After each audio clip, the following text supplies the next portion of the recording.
Praise lord. అందరూ బాగున్నారు కదా? ప్రభువైన యేసుక్రీస్తు నామములో అందరూ బాగుండాలని కోరుకుంటున్నాను. ఓకే.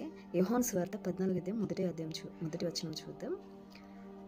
మీ హృదయములను కలవరపడనీయకుడి, దేవుని యందు విశ్వాసం ఉంచుడి, నా యందును విశ్వాసం ఉంచుడి అని మన ప్రభువైన యేసుక్రీస్తు ఇక్కడ సెలవిస్తున్నారండి. అంటే కలవరం అసలు ఎందుకు వస్తుంది? ఒక మనిషిలోకి కలవరం దేనికి వస్తుంది? కలవరం అనేది ప్రతి ఒక్క మనిషి హృదయంలోనికి వస్తుంది. ఎందుకు వస్తుంది అంటే దానికి అనేకమైన కారణాలు.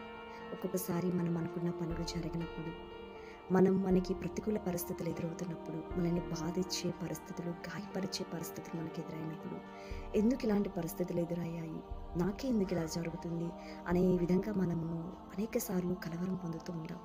కానీ మన ప్రభువైన యేసుక్రీస్తు విశ్వాసులైనటువంటి మనమందరము కూడా ఆయన యందు విశ్వాసం ఉంచు అంటున్నారు.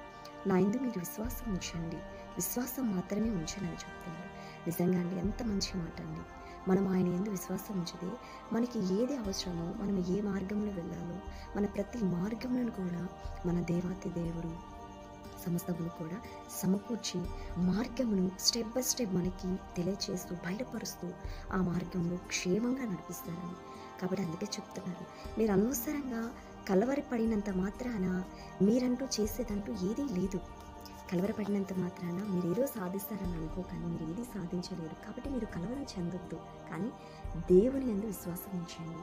అలానే నా యందు కూడా విశ్వాసం ఉంచండి. అంటే దేవుడు వేరు కాదు, నేను వేరు కాదు, తండ్రి కుమార పరిశుద్ధాత్మ మేమందరం ఒకటే. కాబట్టి మీరు దేవుని యందు విశ్వాసం ఉంచండి.